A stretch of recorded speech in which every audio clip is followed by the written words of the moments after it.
everybody to the International Human Resource Management webinar series. Great to see a lot of familiar names in the list of attendees today. A lot of people join us on a regular basis now. We've just had our little summer break, as such as we do. We have a couple of months to regroup and restart. So we're starting the new session again here. My name is Elaine Farndale. I'm at the Centre for International HR Studies at Penn State and one of the organisers of this series. The other organisers are Mila Lazarova from Simon Fraser University in Canada. We have Maral Muratbekova from ESCP Business School in France, and other organisers who unfortunately can't be with us for this particular webinar, but Marion Festing from ESCP Business School also, but in Germany, and Miguel Olivas-Morin, who is at Penn West University in the US.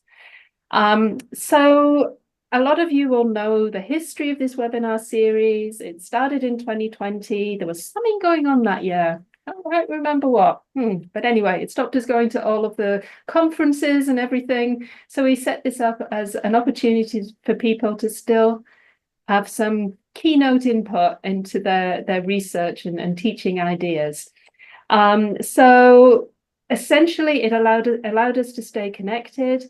And the series took off. Everybody was really interested. The number of views of these videos have been going through the roof. So we just keep on doing this. It seems like a great idea, and we've got a lot of people interested in international human resource management.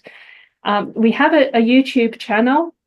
The channel has thousands and thousands and thousands of views. We have over 700 subscribers to the channel. So if you're not subscribing already, the link will appear shortly in the that you can see in the chat.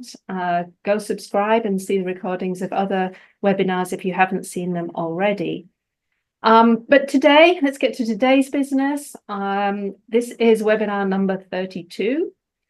And I have a great pleasure in introducing Dr. Paul Higgins to you all. So Paul is an associate professor in the Faculty of Business and Law at Anglia Ruskin University in the UK.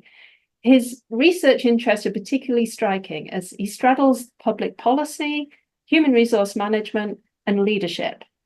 And in the HR space, he's recently published a couple of articles in Human Resource Management Journal on HRM professionalization, which is a current area of interest for him.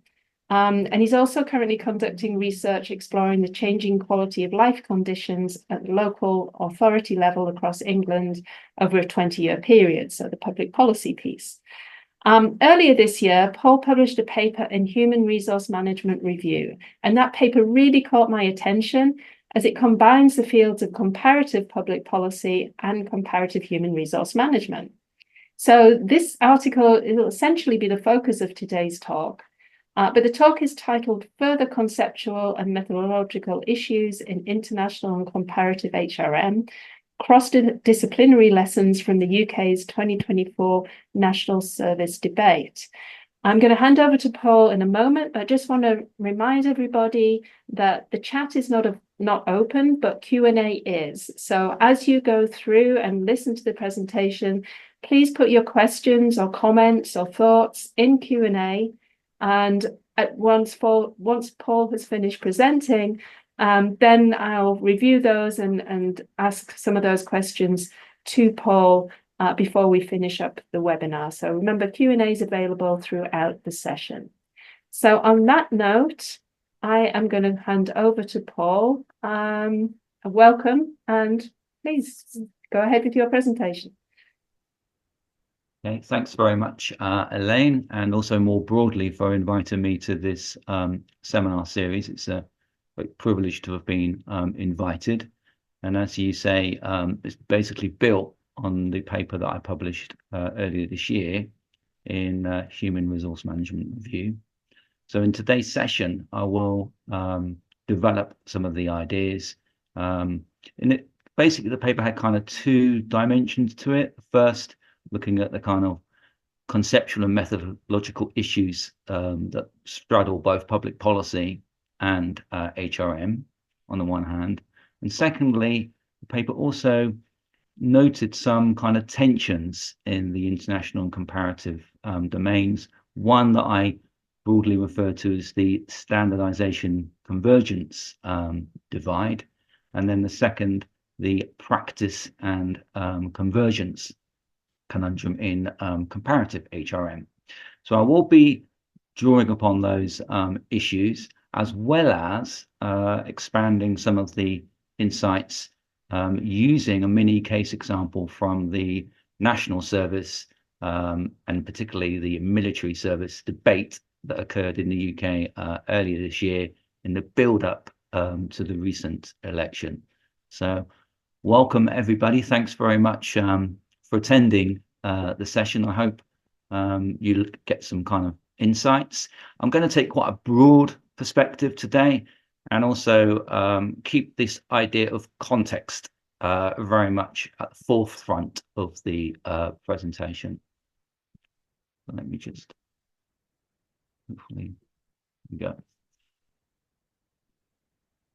Okay, so I'm going to divide the presentation into these 5 main points. Study context, just a bit of background to the paper.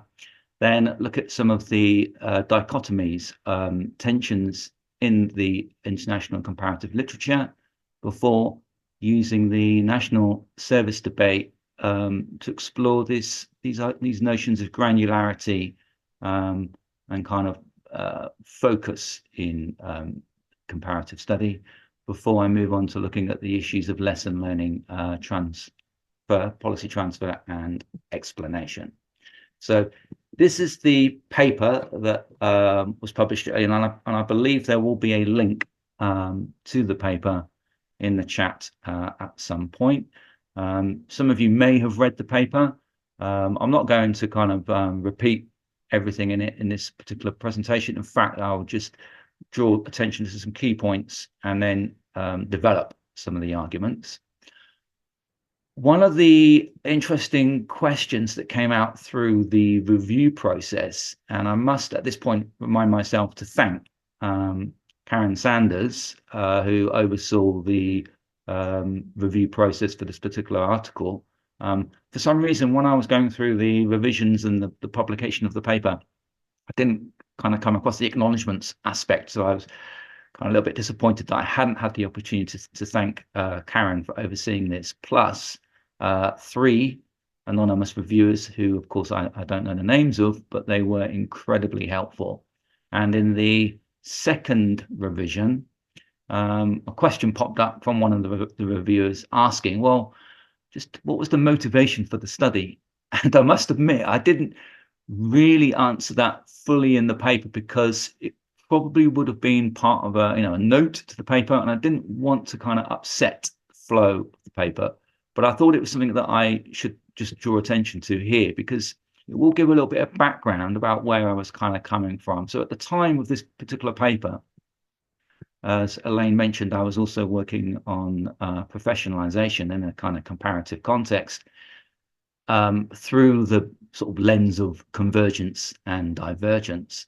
So as I explored that particular literature, I came across the Handbook of Research on Comparative HRM, of which, as far as I know, there have been 2 editions. And in, I think, one of the introductory chapters, maybe in one or both editions, there was this point raised about the need for HR scholars to draw upon experiences from other disciplines. And as I kind of familiarized myself with some of the debates in international and comparative HRM, it sort of dawned on me that comparative public policy has kind of tackled some of these issues. So there's a great opportunity now to kind of have a second paper which tries to apply some of the the methodology concepts from comparative public policy and to plant them in the HRM literature. And then as I kind of focused on the paper, I suppose the 2 very influential papers that led a lot of the structure was the work by Bruce et al., also in HRMR, Crossing the Streams, and then a more recent paper by Sanders and Thierry, which again looked at this kind of fusion of international and comparative HRM. And both of those papers incorporated notions of process, context, and time.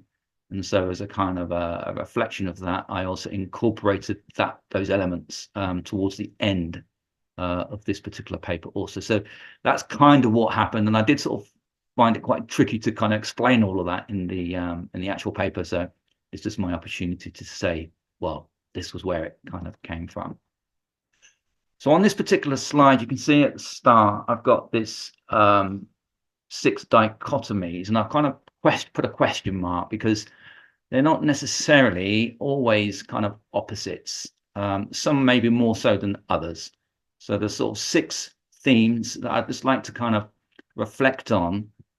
Firstly, conceptual methodological, international comparative, convergence, divergence, transfer and diffusion, feasibility, and adaptability. And by no means are these the only things that I could have selected.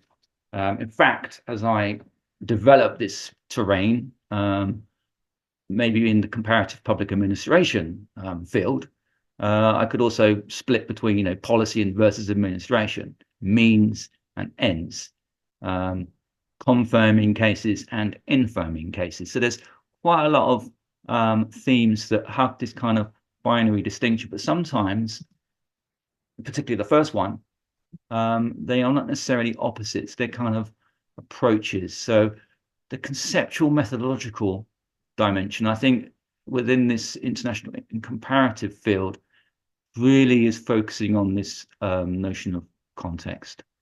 And I've seen 2 kind of approaches, which I'll develop in just a moment. One, of course, is where you sort of retain concepts and then you apply them to new contexts. And the second is where you put the context at the front and then the concepts are developed from the context.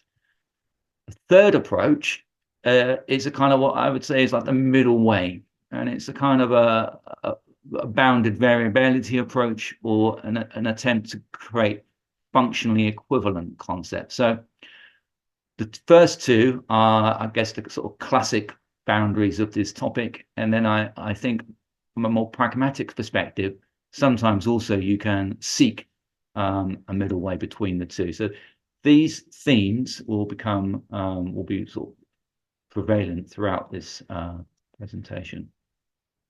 Now, I suppose comparative public policy, when I used to teach that subject, one of the very first points we used to make was we're looking at, you know, political science, social studies, organizations. We're looking at concepts where it's very difficult to isolate events from context. So we were looking at field research predominantly. So it's hard to replicate or to utilize a kind of a laboratory method, which obviously attempts to take out context. And as Wetton explains in his article where he looks at theories of and theories in context, he goes as far as to say that actually when you're looking at organizational studies, the study should come with a warning.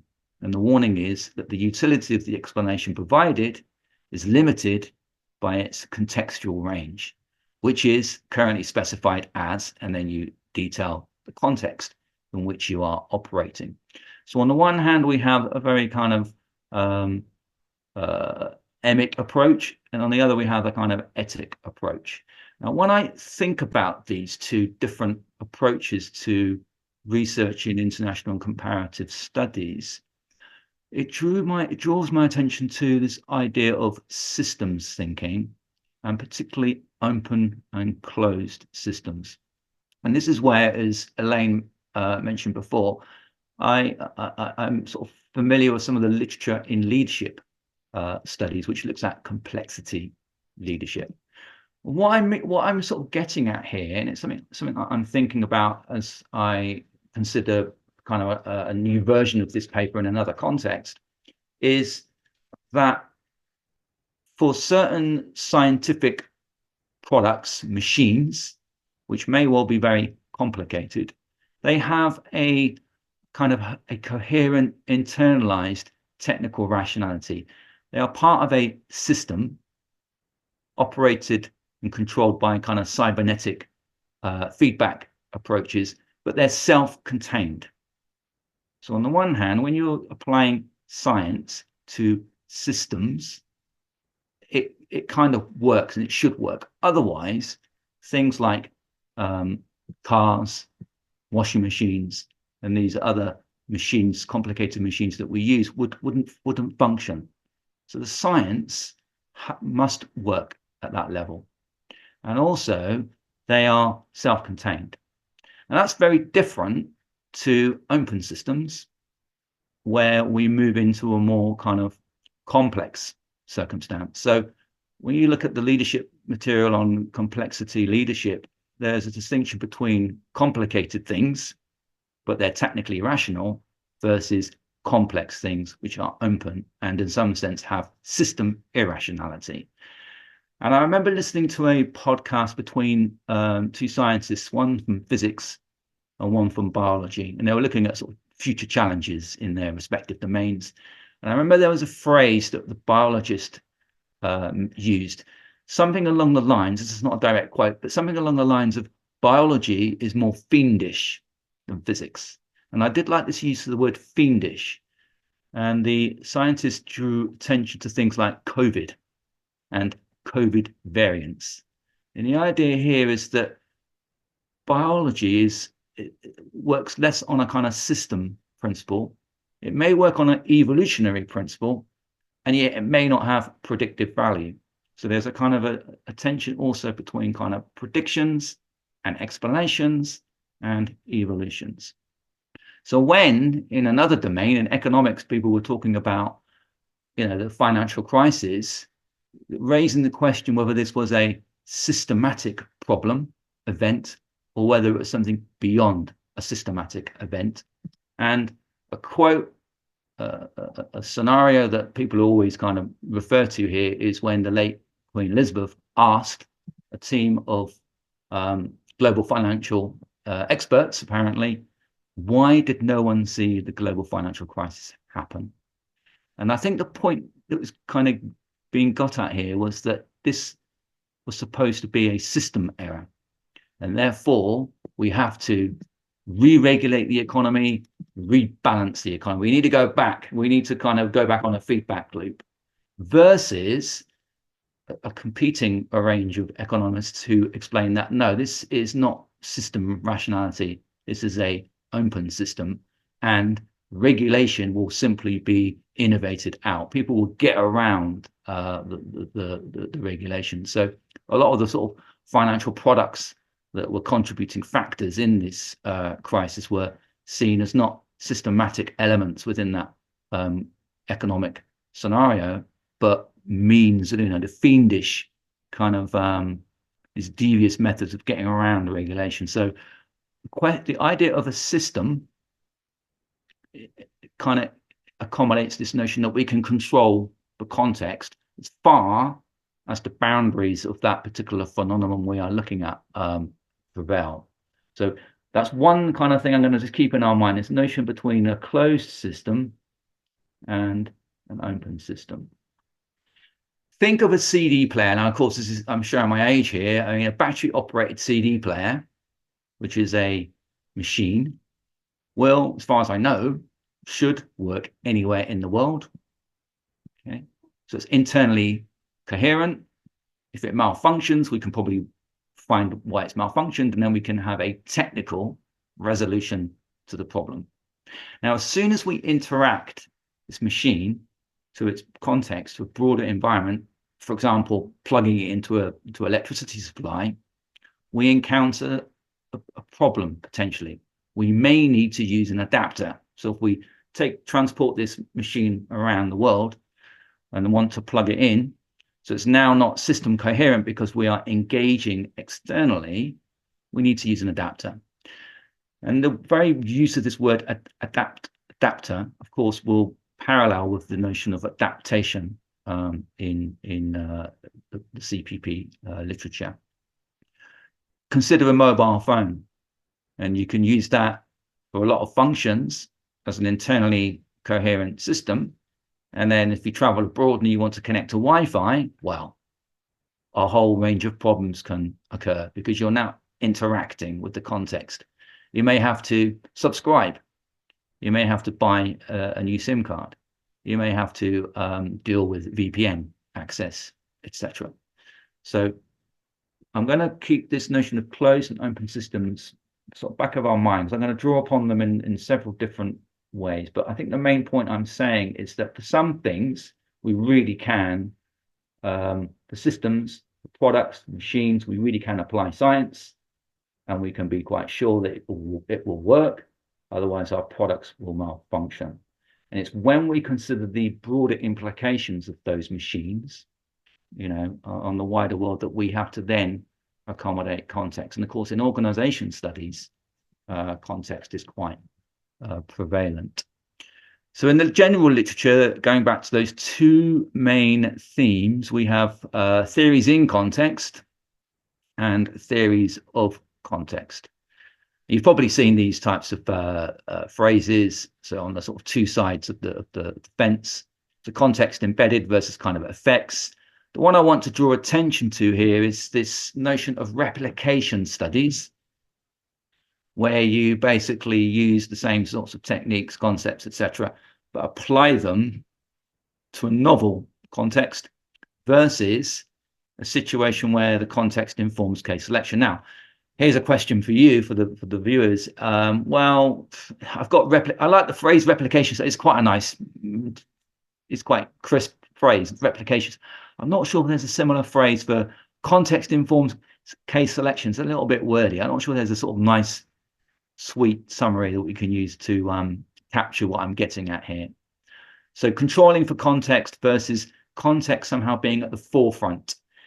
And within the literature in HRM, I see the kind of the debate that comes up again and again is, on the one hand, on the one side, we have those who argue for this kind of either a globalization approach or standardization, where contextual variations is diminishing, particularly with the advent of globalization and with standardized practices, etc. So this Liu et al. Article does get cited quite a bit, or critiques of sort of best practice strategic HRM, and in public policy, public administration, the same type of perspective arises in new public management, which has the same sort of feel, versus a more contextually dependent approach, where we have patterns of HRM being a product of sort of distinct developmental paths,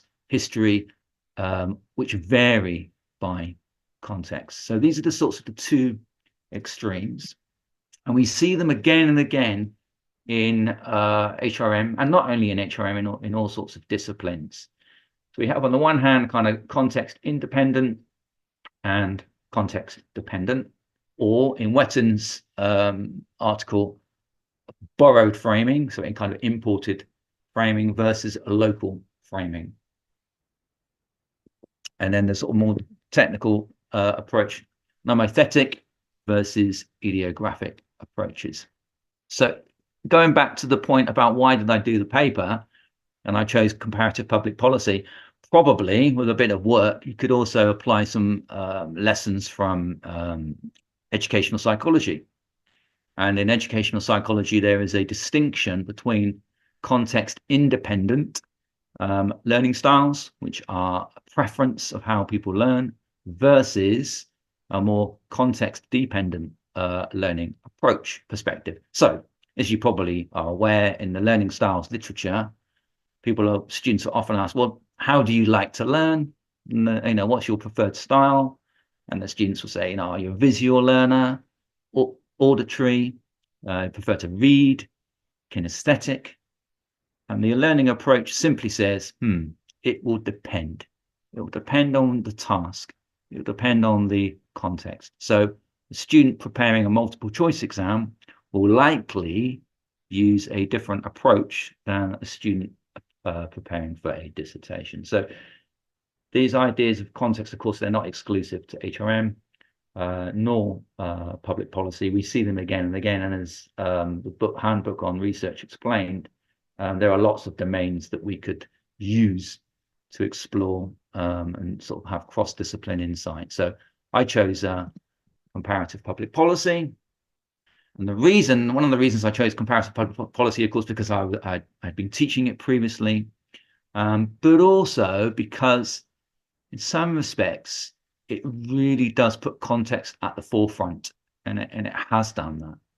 So it's kind of some people actually refer to it as a method in itself. So comparative public policy is highly pragmatic. It does anticipate adaptation. So it recognizes that contexts vary, but at the same time, it also recognizes that, okay, despite that, we can still learn, we can still consider, commensurate circumstances. So there is a very sort of practical element to this, which we can apply also to HRM. And I just wonder, again, how much this occurs in HRM. I mean, do HR practitioners often look for overseas practices, for example? Do they look to learn from similar organizations confronting similar challenges, not only domestically, but also perhaps internationally? Because it certainly happens in public policy, and as the national service debate will demonstrate, it's a real phenomenon, and it's reported as such also in the press.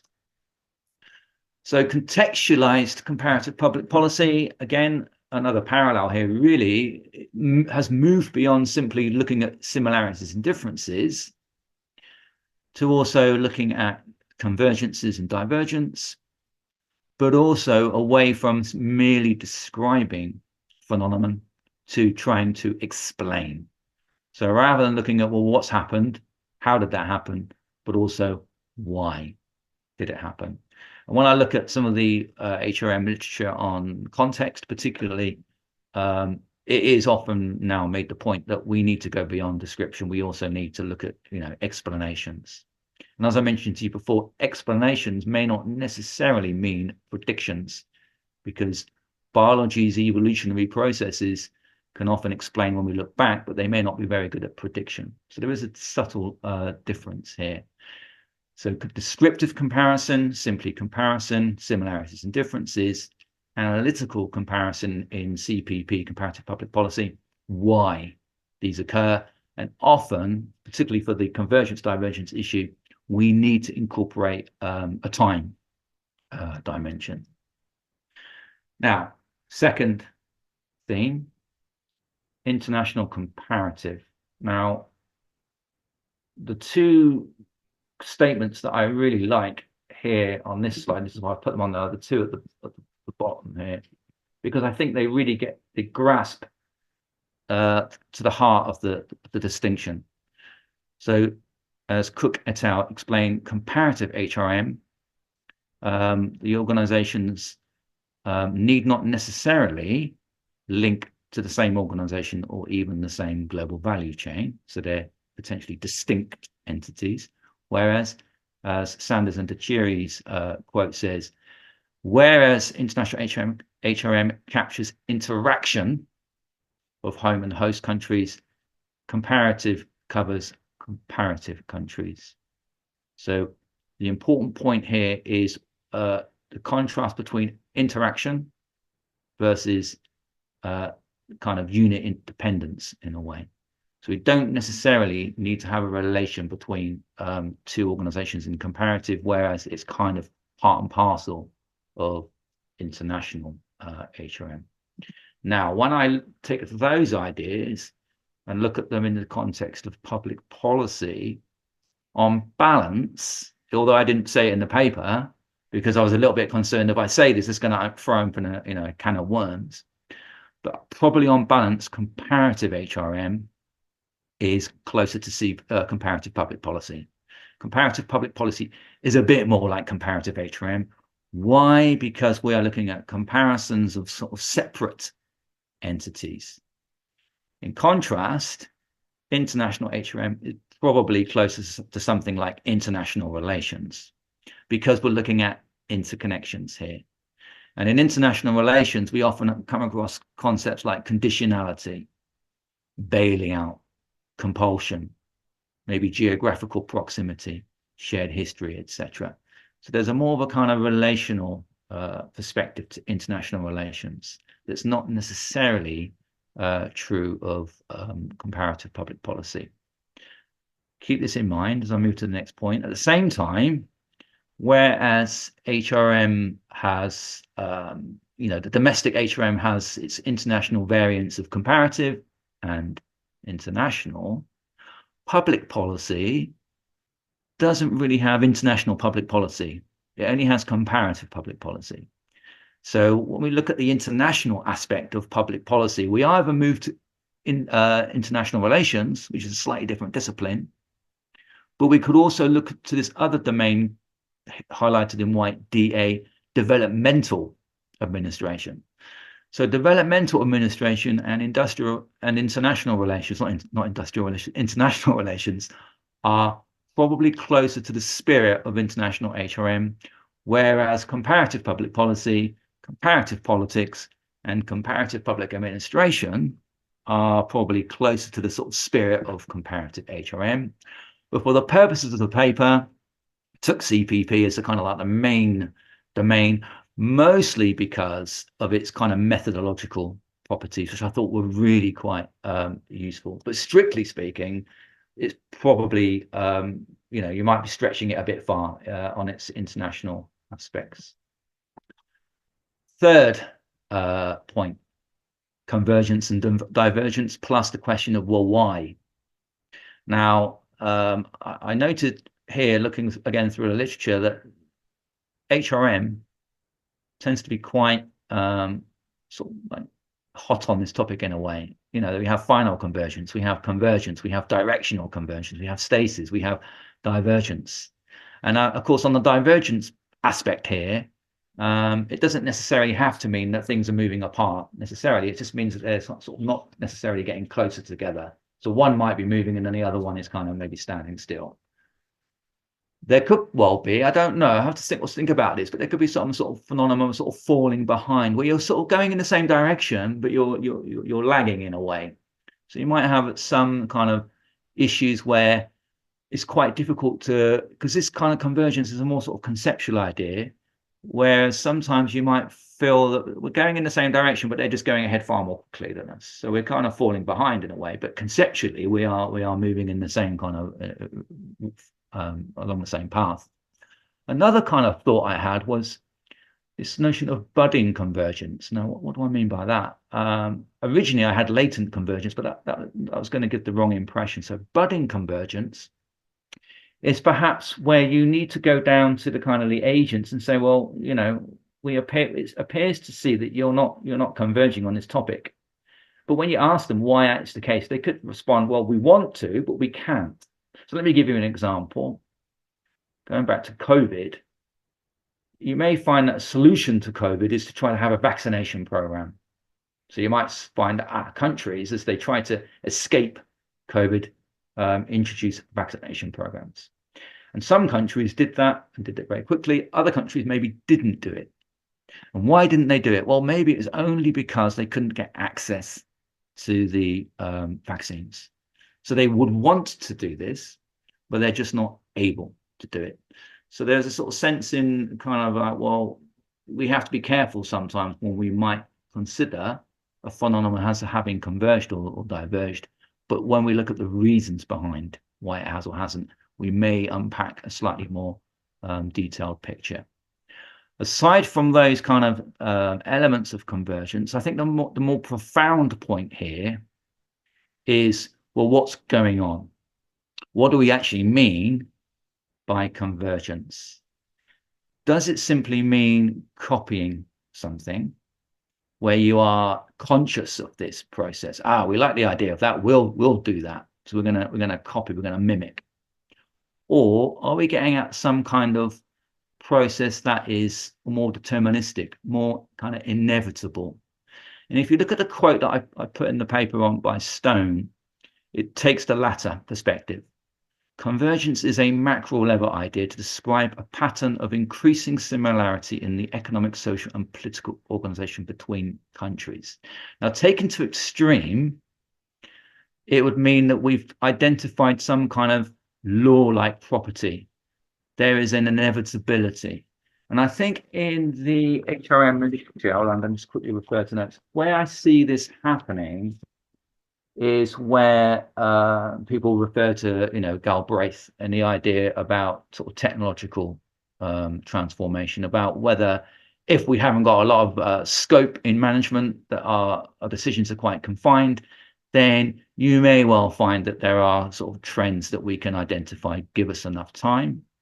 At the same time, as this point I'll come to later, I think there's also a prospect of what I refer to as sort of stratified convergence. So when you look at ideas at quite abstract level, you may notice that there is a consistency, but it's only when you dig a bit more beneath the surface that you identify then the differences. So, for example, the prevalence of an HRM department, for example. Now, the composition of that may well vary, but the prevalence might be determined through some kind of size factor. As an organizations get to a particular size, maybe HRM function kind of materializes. And in political science, there are three kind of well-cited laws, although of course these are disputed. But this is to sort of give you a gist of what I'm sort of getting at here. The kind of the convergence, the holy grail, I suppose, of convergence in a sense is to find inevitability, this kind of undeniable, we cannot control, we're moving in this direction kind of perspective, rather than we're becoming similar because we copied. Now, some commentators in public administration question whether reforms that are copied or imposed can really be classified as convergence versus those that have a kind of inevitability about them. So the examples that pop up in political sciences, law of oligarchy, construct the people get together and structures form, hierarchical structures form, and you might argue actually in HRM that may occur to an extent. You hit a certain size and suddenly we need now an in-house HR department, for example. Two-party systems versus sort of proportional representation, creating multiple parties, and then the idea of international relations and democracies do not go to war. Now, of course, as you see in that very last statement, depends on what we mean by democracy.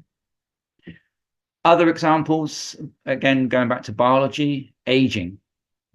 All people age. You are born, then eventually. Depends on how I express this word eventually. Oh God, versus eventually you die. There's no escaping this. And we have a kind of explanation of this. And I noticed in the news recently this idea that aging is not doesn't occur at a constant rate. There are sort of, I think it's about age 44, sort of step change occurs roughly, and then another one I think it's 60. So you kind of between 44 and 60, you won't age too much, and then there'll be another kind of rapid depreciation at those years. But it raises the question about, is a teenager rebellion typical around the world, no matter where? Is teenager rebellion a constant, context independent? If so, why? Is it puberty, for example? So there could be explanations in sort of biology, etc., which can we can use to explain certain phenomenon, and that's different than you might see in this sort of copying conscious outcomes. And here I was kind of intrigued, going back to DiMaggio and Powell's work on institutions, the role of mimetic approaches, and they actually make the point on page 151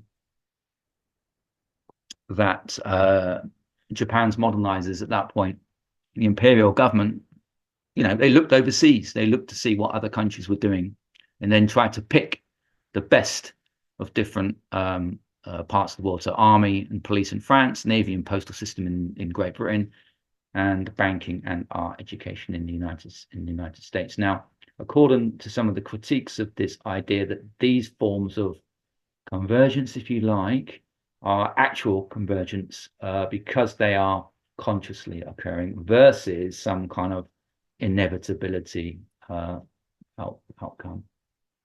Another angle on this issue is this distinction between standardization and convergence. So the point here is that standardization across interconnected entities within the international domain does not equate convergence. Potential exception here is dominance effects, which kind of by definition then have become almost standards in themselves, sort of global standards. But literature is, I guess, a little bit divided in terms of how prevalent these dominance effects are. Of course, the alternative here is using localization. And of course, the localization alternative is where you actually, recognize context again. And this kind of made me think of this issue again in another way about, when people compete, say in sports. So, a game of pool, we have American pool, and we have, British version of pool, for example. And in the UK, when I've played pool when I was, in my teenager years, for instance, you'd have local rules. One of the most important rules, well, what's the rule on the black? When you have to pot the final black, what's the rule? Can you pot it in any pocket? Do you have to nominate the pocket? And do you not only have to nominate the pocket, but then stick to that pocket? So there are kind of 3 levels of rules: a free-for-all, nominate per attempt, and nominate entirely. And these local effects can be very granulated. You might have a pub next door that employs a different set of rules. Scan this out and think about the Olympics, which just recently completed. Now they have to standardize their rules. Otherwise, we won't be able to enable any kind of cross-country competition. And I was kind of taking this one step further again, and it's an exercise for your students really, which was to look at the table of medals and to make the point first within the system of Olympics and then open up the system.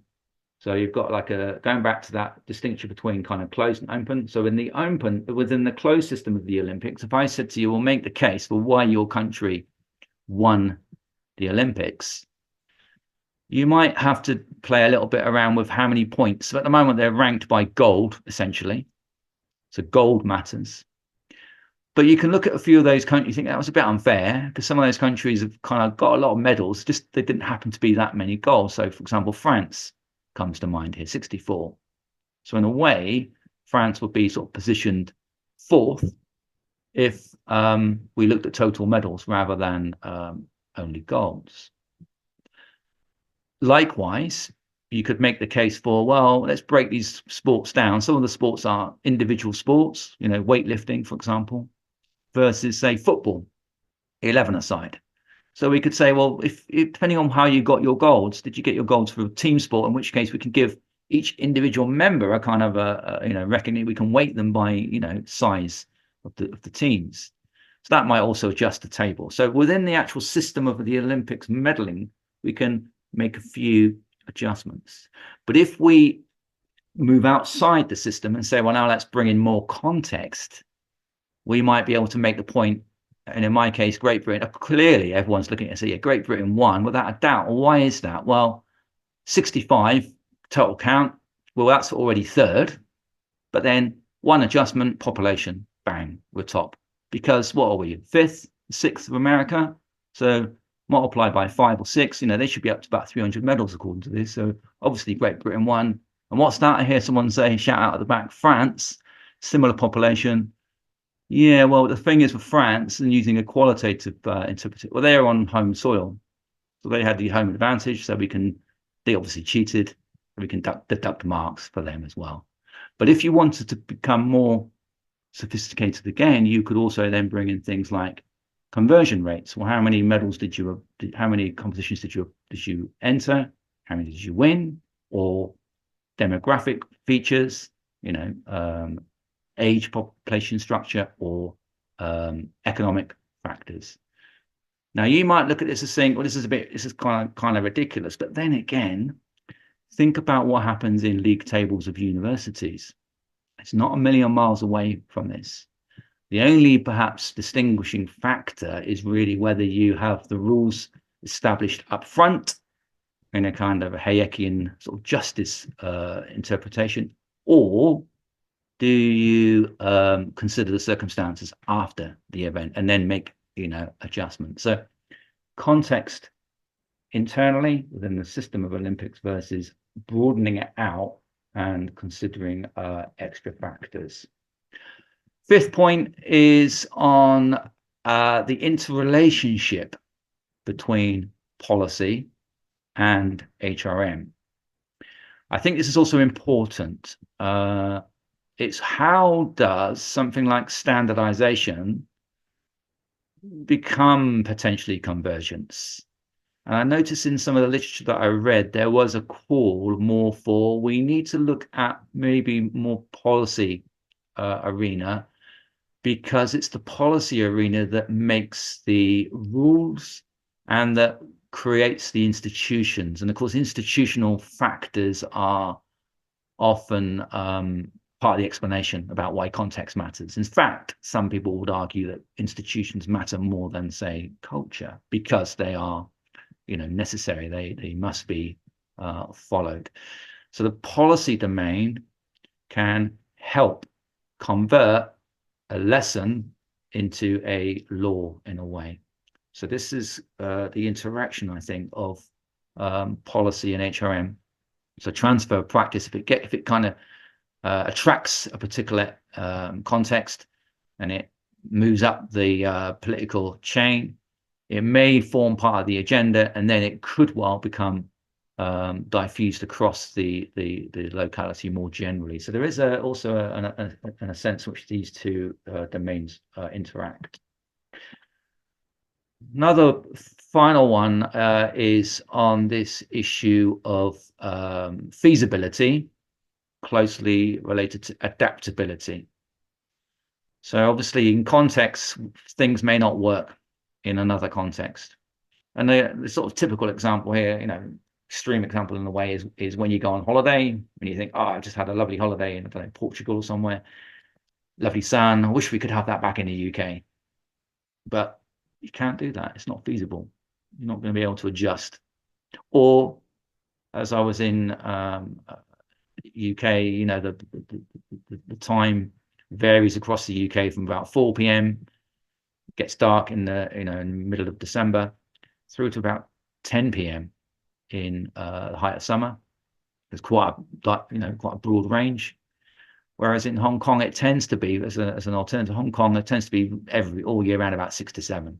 I just wonder, what would you prefer? Do you prefer to have it where it's 6 to 7 all year round, or 4 to 10? And also, could you adjust to mimic the other? Well, it's going to be very difficult. You're going to have a bit of a nightmare doing your time difference, changing, you're putting your clocks forward and backwards. It'll be quite dramatic.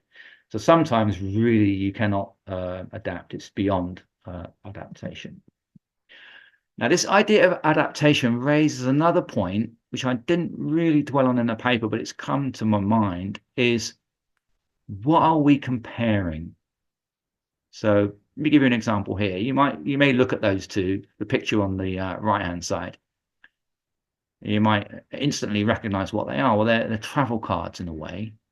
Octopus card is used in Hong Kong and the Oyster card in London. So you might say, well, let's compare these two cards. But what are we comparing? Are we simply comparing the cards, the physical properties of the cards? In which case they look quite similar, the same sort of size, same shape, same thickness, have the same dimensions, different colors. Or are we comparing something beyond those confines? For example, the embedded technology or the transport systems themselves. For example, the costs of transportation, the types of transportation. So when we look at the issue of comparison, we have to be quite clear what it is we're comparing. And sometimes, particularly from a cultural perspective, this can be difficult because we might be moving into an environment that we haven't fully understood. So if I look at those two travel cards, you might instantly recognize them and you say, well, I noticed something about them. We have aspect perception here. They're travel cards. And if I put up two debit cards or two credit cards, similar sort of dimensions. If you're not so familiar with these travel cards, the range of your understanding, of course, is going to be limited and you'll become aspect blind. So you might look at those two travel cards, and did you know, for example, that if you take that octopus card, the Hong Kong octopus card, and you go into a public library in Hong Kong, and you take a book off the shelf and go to the photocopying machine, you can then insert that card into the photocopying machine. So it will serve that function also, as well as other functions. So it's not only a travel card, it's a travel card sort of plus plus. Now this becomes apparent when we do comparisons. We really are occasionally blind, particularly culturally blind. So if I was to ask you, look at these 6 objects, you go, 6 foods, come on, be fair, 6 foods. Now, you know that because you recognize them. You might say, I could say to you, well, either compare a couple or perhaps group them. Now, because you maybe have understanding of food, you may say, well, we've got apples and oranges. Now, I know normally you shouldn't compare apples and oranges, but maybe in this case, you think, well, actually, apples and oranges, well, they kind of go together. And you might look at the chicken and the cheese. Yeah, that's another group. And you might look at the rice and the bread and say, well, that's carbohydrates. Okay.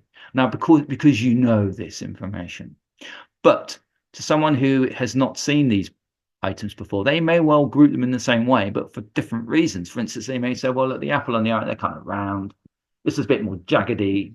And then this and this are kind of on something. This is in a bowl and that's on like a plate. So they've also drawn the same conclusion, but through different reasons. And if someone said, well, why did you put the chicken and the cheese together? And they simply say, oh, because they're jagged.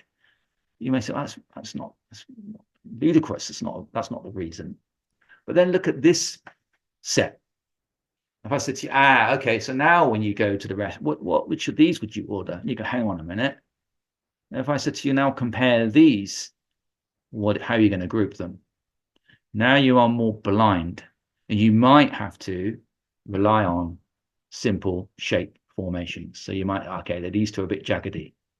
Maybe this is a sort of metallic-y type of subset. And then I don't know about this one. They're something entirely different. But you're aspect blind. And I see this kind of parallel in comparisons when we look for, culture, when we're exposed to culture. Okay, so we may miss some of the intricacies of life. Okay, so I'm a little bit cautious of time, so I'm going to just speed up a bit. So in the paper, we have these sort of 2 tensions. One is about how does standardisation become convergence, and the point there is that we use public policy. And on the other side, the other tension was about if we say that it's all kind of context, then maybe the point of comparison is kind of redundant, because you're never going to be able to learn. If it's all context, then what's the point? Now, public policy, comparative public policy, tends not to take that position. It tends to say, well, you might be able to learn something. I'm going to kind of show you this, and this set of slides is a bit, we'll go through quite quickly, through recourse to the UK's National Service PACE military service debate that occurred earlier this year in the build-up to the election. And I'm going to draw attention to a few concepts to express this. Well, the first one is this, we see this in the literature about, the granularity, the sort of the zoom, how close, how far, the levels of analysis. But then we've also got at the same time a kind of a focus effect, which is we're sort of saying, let's just conceptually tweak. So we've got level and sort of concept. First point, this is real. this really, really happened. Rishi Sunak, the then Prime Minister, did promise to, or made a pledge to reintroduce. So temporarily, this indicates immediately that previously it was there. We're now going to reintroduce it. It wasn't introducing, it was reintroducing. And the media, excuse the pun, had a field day. They went to town on this. So apart from some of them ridiculing the idea, seeing it as sort of desperation, a last-ditch attempt to try to maybe win back a certain demographic, the other thing that occurred in the newspaper was immediately to say, well, who else has got military service or national service, and how does it work?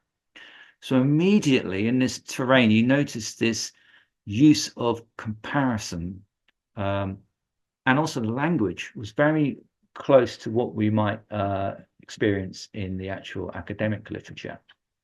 First thing about, well, what is it? What we're talking about here? So what concepts are we using? To what extent were they talking about maybe military service when they meant national service? So these sort of dangers here I've got, I'm not going to dwell on them too much. They are in the paper. You're probably familiar with them. Concept stretching, trying to fit, force fit universalism, being too particular and then ruling everything else out in a way. And the one that I've kind of settled on here is bounded variability. We kind of know what we're talking about here. We roughly understand what we mean by national service. However, we may kind of classify different types. And this is more important. The contrast between a ladder of abstraction, which is a conceptualization of something, versus almost a contextualization from a kind of a levels of social complexity. So in the literature, you look at the telescope analogy and degree of social complexity with different levels. So national, macro, meso, and micro, versus the kind of conceptual embeddedness. So in the national service debate, we could say, well, national service is like the major concept. Military service is a type of national service. And then we might say, well, we've got, Army military service or Navy military service, which is a further refining approach. So according to the abstraction, military service is a subset of national. And that means that all military service is a form of national service, but of course, not national service is not necessarily a form of military service. And what happens when you run through the process of looking at, well, what do other countries do? You have to kind of, particularly if you're using a grounded technique, you need to kind of go for a iterative process. Now, this is probably very different than the sorts of techniques that are deployed when, the Cranit survey is constructed, which is more developed in advance. So that's where you set up the questionnaire prior to, distributing the questionnaire. Here, we're saying, well, let's have a look around what's going on around the world. And as we go around at different countries, we begin to refine our classification. So this is the overall process which could occur. And I'm just going to step through the first one. So I'm going to use military service, firstly, not national service. So I'm going to refine that. And I'm going to ask country A, do you have military service? And they reply, no. Okay. Country B, do you have military service? Yes. Okay, good. Is it mandatory? Yes. Okay, hold it there. Country C, yes, we have it. Mandatory, no. Well, what is it then? It's de jure. Oh, that's a different. We hadn't come across that. We'll add that then. Country D, yes, not mandatory. What is it then?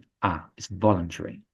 So as we begin to go around the countries and build the classification scheme, we begin to add on new categories of information, and we come across, de jure and voluntary.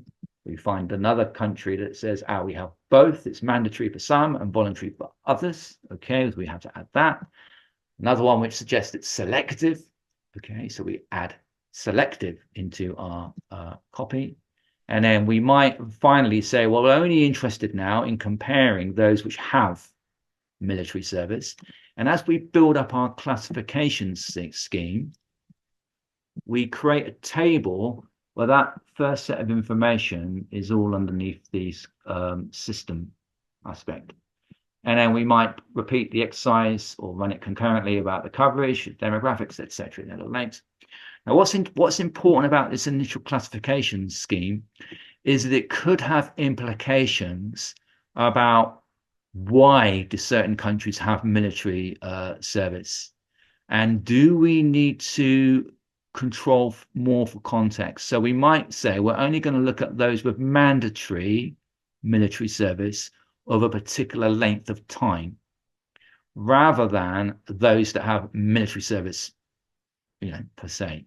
So what this can sometimes do is to help create the environment for you to conduct more sophisticated explorations about why or why not countries introduce military service, and whether there's any kind of underlying effect, some sort of deterministic perspective.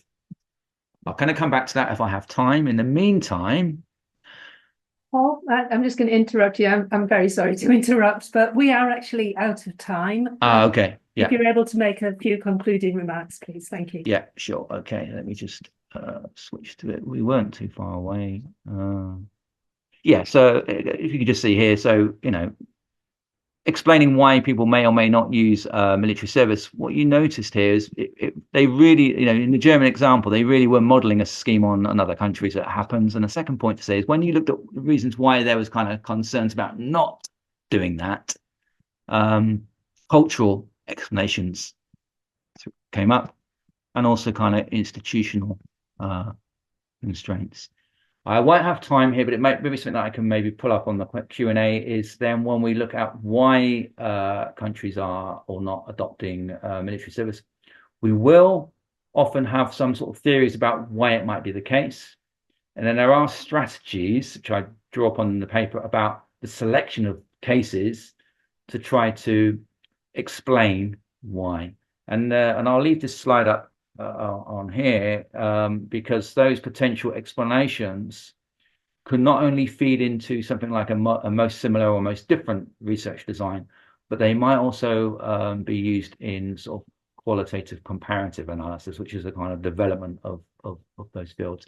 Yeah, I'm sorry, Elaine, I was thinking, I know you started at 30 and I was thinking sort of 3 or 4 minutes in, but yeah, that's right, the time has gone quicker than I thought. So yeah, sorry about that, but I nearly made it. Maybe I can you made it very, very well, Paul. Thank you so much. Okay, thanks very much. There's a ton of material there for us to think about. I'm just going to ask one question from the Q&A because we do need to wrap up at this point. Yeah, sure. Someone was asking when you were talking about a public policy and comparative public policy, they were saying, in which HR practices do you think it's possible to draw from the learning from public policy in comparative HRM as you've been presenting? Are you able to kind of relate it any further to kind of the HR field?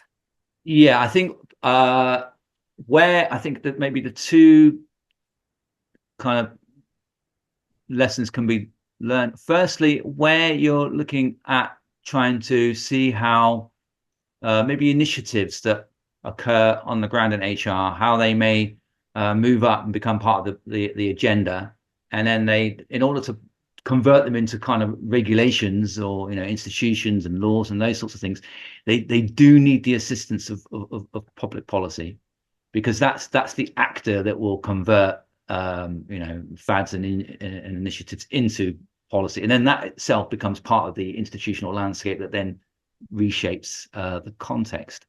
The second thing is comparative public policy. As you saw on the example of military service, that people really do compare. Countries do compare, and I wonder in HRM whether practitioners, particularly practitioners, whether they really look maybe to overseas. Where do they get their inspiration? Because you can see fads and fashions in HR, and I'm just wondering where are the sources? There must be some sort of sharing or lesson learning going on. So in the public policy literature, there are sort of different devices that you can use in terms of the extent to which you copy or how feasible different policies are. So I would say those are the two terrains, and sort of like the lesson learning part, and also the converting practices into sort of policies. Excellent, thank you. I have to say I was particularly intrigued when you were in the convergence piece, my own work as well, just this whole notion of what really is convergence. And I liked your idea about the budding convergence and wanting to do things that can't necessarily do it. And this all speaks to this, you know, what's possible out there, what do we compare with? There's a ton of material we could focus on to continue this conversation, but we do need to wrap up. We are sure. We are over time at this point, but I'm sure Paul, you would be open if people reached out to you for some you know, further discussion, send an email or something, and you know, continue the conversation. As you say, you're potentially doing some more research in this space or publishing another paper. So we'll look forward to that in the future. Talking about the future, we have our next webinar lined up. Our following webinar will be Dr. Jos Akkermans. He will be presenting on the theme of career shocks and how that research might inform international HR.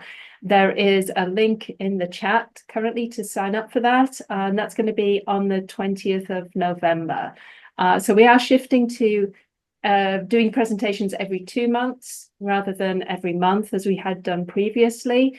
So watch out for that one, 20th of November, Jos Akkermans, looking at career shocks. So thank you very much again to Paul. Excellent presentation. Thank you to all the other organisers that made it possible today. And we look forward to seeing you all again in November. And watch out for the recording of this presentation that will be put on our YouTube site. Okay, have a great day, everybody.